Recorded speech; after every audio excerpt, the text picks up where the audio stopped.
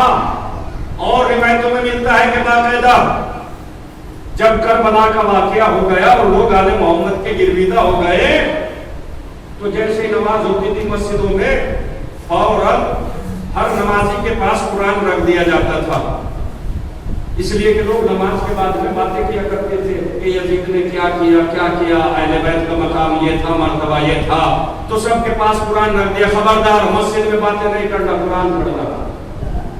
ذکر اہل بیت کے لیے روکنے کے لیے قرآن کا سہارا لیا کہ قرآن پڑھنا۔ بہرحال کہاں تک دم تھے فضائل آل محمد ہے۔ تو اب سید سجاد کو کہاں جانا ہے؟ یہ قافلہ سینوں کا کہاں جائے گا؟ جہاں پر نام علی آتے ہی پتھر برسنا شروع ہو جاتے ہیں۔ بہت توجہ چاہوں گا اور امید ہے کہ آپ اس موضوع پہ ساتھ دیں گے، باقاعدہ انشاءاللہ محظوظ ہوں گے، آپ توجہ سے سنیں گے۔ جیسے ہی نام علی آتا تھا تو پتھر برستے تھے۔ سامنے والے کی طاقت کا انداز کب ہوگا؟ جب سامنے والا بھی تو برابر ہو یا بلند ہو۔ اب چلا ہے قافلہ کربلا سے کوفہ گیا، کوفے میں بھی ملعون ابن زیاد نے چاہا کہ آل محمد کی توہین کرے اور کیا وہ جملے کہے کہ دیکھا تم نے اللہ نے تمہیں کیسے ذلیل و رسوا کہا، اللہ نے کیسے تمہیں ذلیل و رسوا کر دیا۔ بی بی نے فرمایا ما رأیت الا جمیلا، میں نے تو اچھائی کے سوا کربلا میں کچھ دیکھا ہی نہیں، میں نے کربلا میں اچھائی کے سوا کچھ نہیں دیکھا، تو نے صرف اتنا دیکھا کہ میرے بھائی کا گلا کٹا، برچیاں لگی، ہاتھ کٹے، مگر میں نے ان لاشوں میں اپنے نانا کے دین کو بچتا ہوا دیکھا۔ تو میں نے دین کو بچتا ہوا دیکھا، تو نے لاشوں کو گرتے ہوئے دیکھا، ہم نے کربلا میں اچھائی کے سوا کچھ نہ دیکھا۔ لیجئے قافلہ سب شام میں جا رہا ہے۔ آپ کو معلوم ہے شام میں باقاعدہ پہلے سجایا گیا پہلے شام کو کئی دن تک، اس کے بعد جب قافلہ گیا دربار شام میں، اب یزید نے اپنے مسائل میں غالباً میر علی صاحب نے یہ روایت بیان کی ہے کہ 700 کرسی نشی تشریف فرما تھے، 700، تو 700 جو تھے میرے عزیز، تو 700 صرف وہ تھے کہ جو یزید نے، اس بادشاہ نے پورے علاقوں کے، پورے ملکوں کے راویوں کو بلایا تھا۔ اس کا پورا پروگرام یہ تھا کہ میں نے حسین کو مار دیا ہے، یزید دین تو چاہتا تھا، قرآن بھی چاہتا تھا کہ رہے، مگر یہ چاہتا تھا کہ قرآن رہے، مگر جس قرآن میں شراب کو حرام کہا ہے اسی میں حلال ہو جائے، جس دین میں جوا حرام ہے اسی میں حلال ہو جائے، یعنی کہ شریعت بدلنا چاہتا تھا۔ اور اس کا دو دعوے اور تھے کہ ایک باغی نے خروج کیا تھا اور میں خلیفہ رسول ہوں، حسین کو معاذ اللہ باغی قرار دینا چاہتا تھا اور اپنے آپ کو خلیفۃ المسلمین، یعنی کہ رسول کے بعد اب یہی خلیفہ ہے مسلمانوں کا۔ اب ظاہر سی بات ہے سارے دنیا کے راوی ہیں، راویوں کا مطلب جیسے آپ سنتے ہیں نا مصائب میں کہ راوی نے لکھا، راوی نے بتایا، اب جو آج راوی دربار میں لکھیں گے وہ قیامت تک حقیقت بن کے رہ جائے گا۔ اگر سید سجاد دربار میں نہ بولتے، بی بی زینب نہ بولتی، چپ رہ جاتے، تو آج ہم لاکھ چلا کے کہتے کہ یہ ظالم ہے، یہ مظلوم ہے۔ لوگ کہتے ہیں بھئی روایتوں میں تو یہ لکھا ہے، تاریخ تو یہ بتاتی ہے، بس اب یہاں سے آپ متوجہ ہو جائیں۔ ایسے ماحول میں جب قافلہ پہنچا، دربار بھرا ہوا ہے، 700 راویوں کا مجمع ہے، ہزاروں مشیر ہے، ہزاروں کی فوج ہے، علاقے کے باقاعدہ سارے افراد ہیں، بڑے بڑے خاندان کے لوگ ہیں، سارا شام بھرا ہوا ہے۔ اور اس نے کہا ہے کہ گھومنے کے بعد بھی، شام میں گھمانے کے بعد بھی، کہ اگر کوئی آل علی سے بدلہ لینا چاہے تو وہ دربار میں پتھر لے کے آ جائے، یہاں ذلیل و رسوا کرنا دربار میں۔ اس کا پورا پلان ہے اور اس کی سوچ یہ ہے، سوچ ظاہر سی بات ہے، جو ظالم ہوگا اس کی سوچ بہت چھوٹی ہوتی ہے، جسے اللہ اختیار دے کے بھیجے اس کی فکر بہت اعلیٰ ہوتی ہے، اسے کوئی دبا نہیں سکتا۔ یہ سوچ رہا تھا کہ یہ کمزور لاگر ہے، کچھ بیویاں ہیں جن کے وارثوں کو مار دیا گیا، ایک ایک قیدی ہے بیمار وہ بھی جو زنجیروں میں جکڑا ہوا ہے، بھلا وہ بولے گا تو کیا بولے گا؟ اس کا بابا مارا گیا، اس کے بھائی مارے گئے، اس کی گھر کی خواتین خود قیدی بنی ہے ذلیل و رسوائی کی حالت میں، یہ اب کیا بولیں گے؟ بس ہم اپنا بول کے چونکہ ساری دنیا کے مسلمان آ گئے ہیں، اب تاریخ لکھی جائے گی اور یہاں پہ بات ختم ہو جائے گی۔ یہ اس کا سارا پروگرام ہے۔ اب پہنچے دربار میں، بس یہاں سے ہم متوجہ ہو جائیں اور جو آنکھیں بند ہیں وہ آنکھیں کھل جائیں۔ ایک صلوات پڑھ دے محمد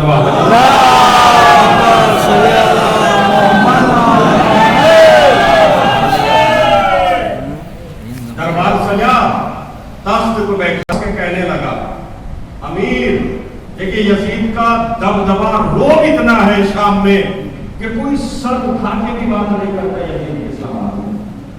اور میں باقاعدہ سن رہا ہوں جب سے آیا ہوں کہ آپ نماز کے بعد مجلس میں یزید پلید پہ لعنت یہ بولتے ہیں، بچہ بچہ آپ کی بستی کا بولتا ہے یزید پلید، یزید پلید، یزید نحس، یزید پلید۔ یزید اتنا چھوٹا تو نام نہیں تھا جتنا آپ بنا کے بولتے ہیں۔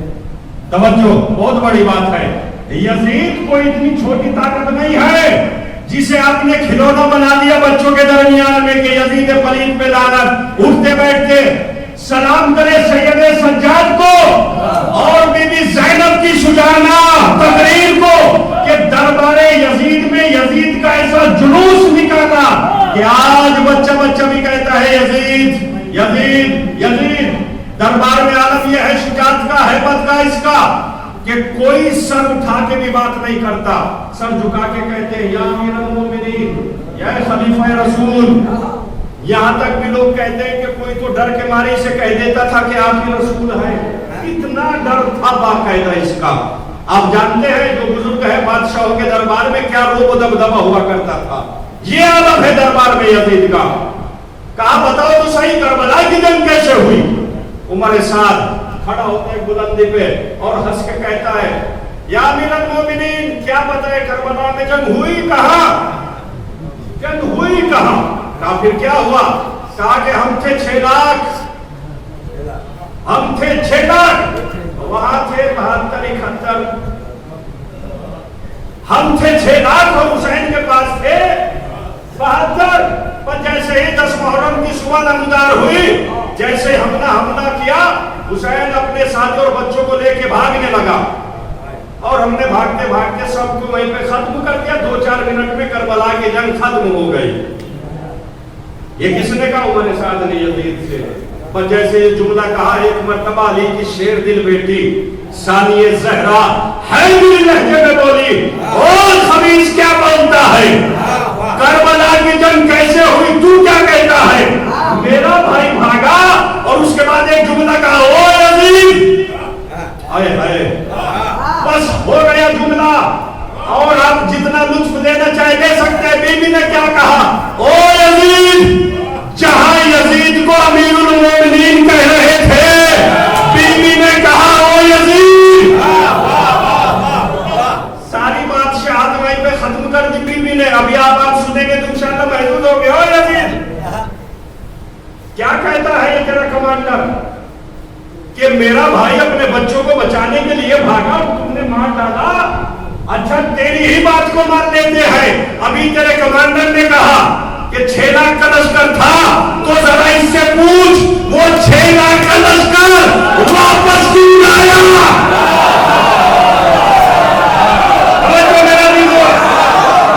وہ 6 لاکھ کا لشکر کہاں گیا؟ تجھ سے انعام لینے کیوں نہ گیا؟ ہم سے سن کربلا کی جنگ کیسے ہوئی؟ میرے آنو محمد نے حملہ کیا تو تیرے ہزاروں مارے، میرے قاسم نے حملہ کیا تو ہزاروں بھاگے، میرے اکبر نے جنگ کی تو ہزاروں بھاگے،